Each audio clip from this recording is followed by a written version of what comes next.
On parle aussi beaucoup de l'algorithme de Shor, qui serait un algorithme capable de casser tous les chiffrements actuels. Il est agité comme un épouvantail. Est-ce que c'est crédible d'ici les 10 à 15 prochaines années ou c'est de la science-fiction?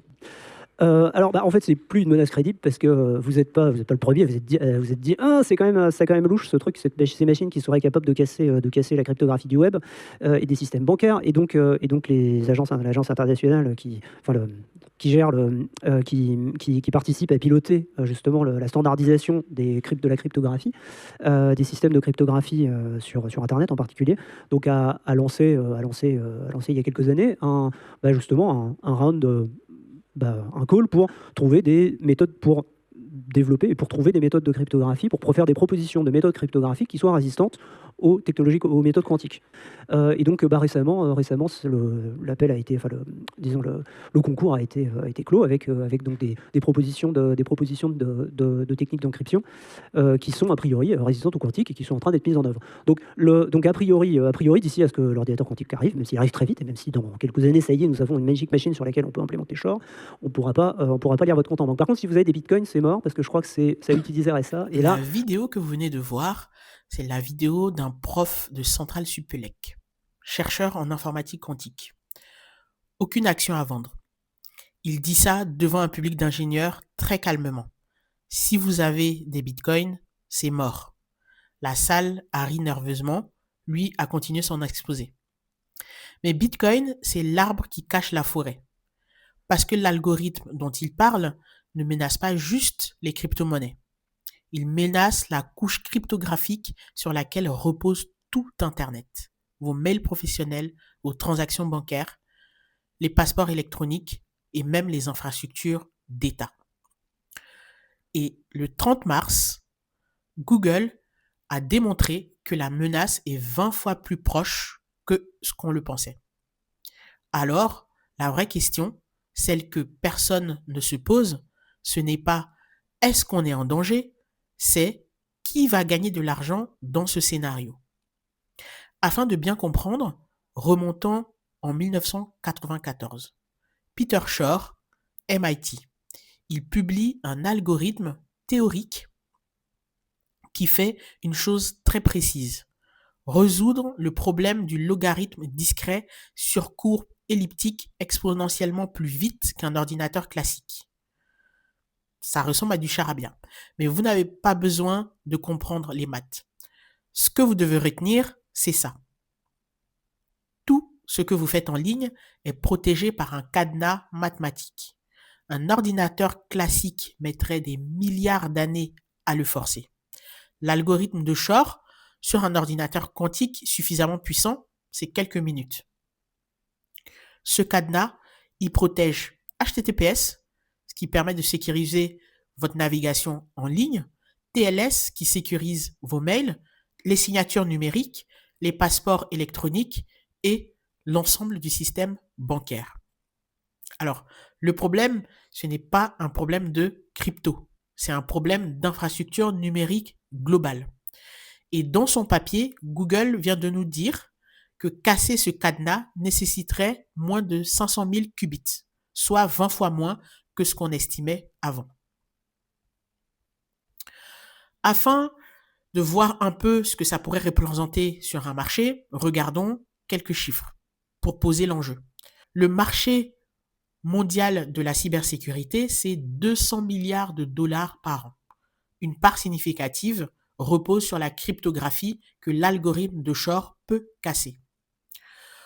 En août 2024, le NIST, l'agence américaine de standardisation, a finalisé les premiers algorithmes de cryptographie post-quantique. Normal, on n'a pas le choix. Et ça, c'est une directive.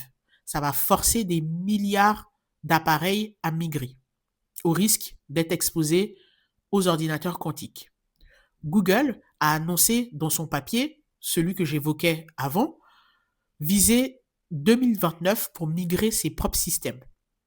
Si Google le fait, imaginez les grands de la tech aussi, Amazon, Microsoft, etc. Et quand Google fixe une date, c'est rarement décoratif. Côté blockchain, on s'organise aussi.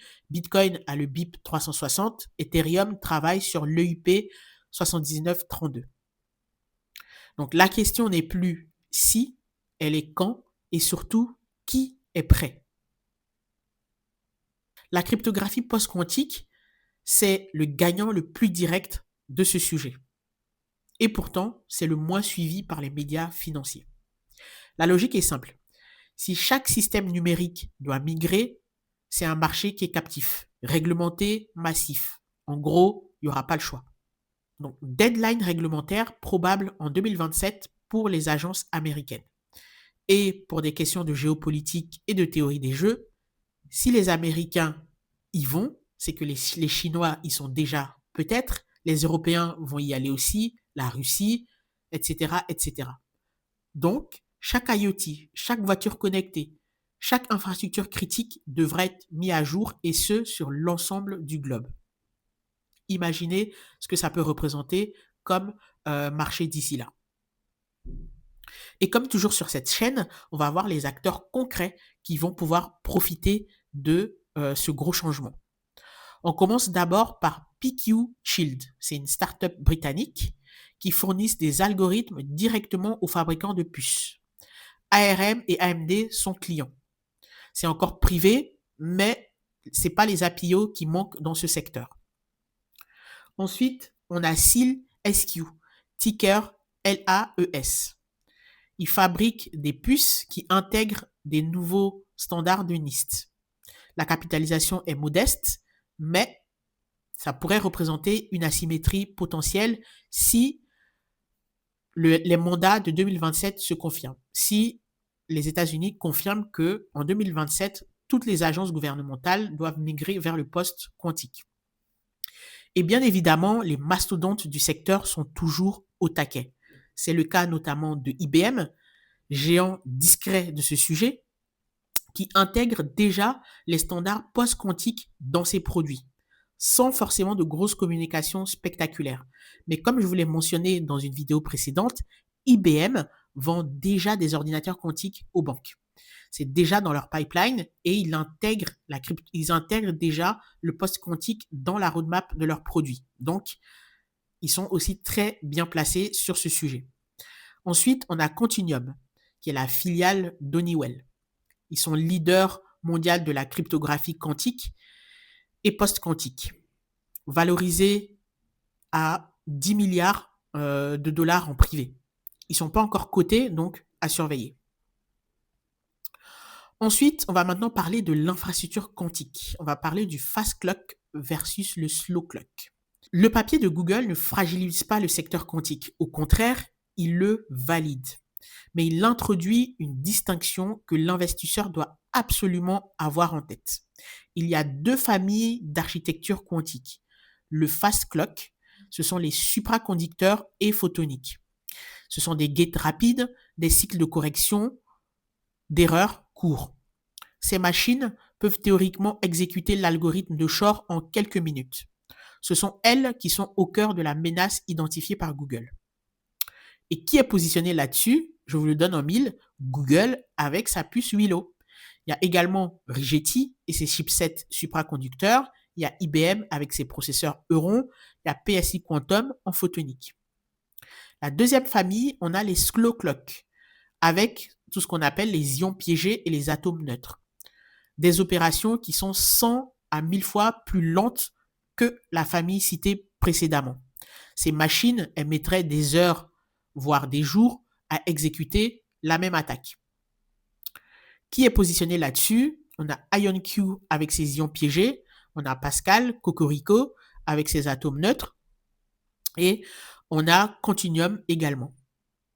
Ce que ça change pour l'investisseur, c'est que les architectures fast lock vont probablement attirer davantage de financement défensif. Les gouvernements, les agences de sécurité, les banques centrales et même les banques de façon générale. Parce que ce sont elles qui posent le problème le plus urgent. Les slow clock ne sont pas moins intéressantes pour autant. Elles ont d'autres avantages et d'autres cas d'usage. Mais sur le sujet de la sécurité cryptographique, le regard se porte d'abord sur les fast lock. Alors, on est toujours dans le pratico-pratique sur cette chaîne. Donc, on va parler de structuration de portefeuille. Mais avant cette partie, Je rappelle que je ne suis pas conseiller en investissement. Faites vos propres recherches. L'objectif de cette vidéo, c'est de vous donner une grille de lecture, de vous aider à réfléchir sur ce sujet et à anticiper les changements qui pourraient entraîner. Faites vos propres recherches. Je ne suis pas conseillère en investissement. Maintenant que ça c'est dit, regardons un peu plus en détail comment on pourrait structurer un portefeuille si on veut s'exposer à ce secteur. D'abord, comme je le dis souvent, hein, il faut miser sur les gros. Google, IBM, Nvidia, eux, ils gagnent dans tous les scénarios. Ils ont déjà des revenus réels massifs aujourd'hui. Ils ont de quoi financer des années de recherche. Et si quelqu'un doit faire une découverte dans ce sujet-là, il y a une très forte probabilité que ça soit eux. Donc, ils sont les premiers à considérer si on veut s'exposer au quantique de façon générale et à ce sujet de la cryptographie post-quantique. Ensuite, on a SEALSQ, qui est coté en bourse, que j'ai mentionné avant. On a PQ Shield et Continuum, qui sont à surveiller également pour une entrée en bourse. Et ce n'est pas les entrées en bourse qui manquent dans ce secteur. Cependant, point d'attention, souvent les entrées en bourse sur le quantique, elles se font via SPAC. Je ferai une vidéo spéciale sur le SPAC. C'est un montage un peu louche réalisé par certaines entreprises pour entrer en bourse qui peut être désavantageux pour les investisseurs retail. Donc, je vous ferai une vidéo spécifique dessus. Quoi qu'il en soit, le secteur post-quantique, donc les entreprises qui sont les pure players de ce secteur, vont bénéficier de la réponse à la menace qui est posée aujourd'hui par les ordinateurs quantiques, tout simplement. Dans tous les cas, le point à surveiller, ce sont les annonces réglementaires. La deadline de 2027 pour les agences américaines peut être le prochain catalyseur des cours sur le secteur post-quantique. C'est une date à avoir dans tout calendrier d'investisseurs. Pour terminer cette vidéo, l'algorithme de Shor, ce qu'il faut comprendre, c'est que ça ne menace pas juste les crypto-monnaies, il menace toutes les couches cryptographiques sur lesquelles repose notre économie numérique. Ce n'est pas non plus une raison pour paniquer, c'est une raison pour se positionner. Les solutions existent, elles sont en cours de standardisation. Et les entreprises qui les déploient vont capter un marché qui n'est pas encore correctement valorisé par les marchés financiers. Donc, notre cher professeur de Supélec, il avait raison sur la menace, mais il a oublié de parler de l'opportunité. En même temps, ce n'est pas son rôle. Quant à moi, je vous retrouve vendredi prochain pour faire le point sur le marché. On va parler des indicateurs sectoriels et les news de la semaine. Si cette vidéo vous a donné un angle utile, partagez-la et abonnez-vous pour ne pas manquer la suite.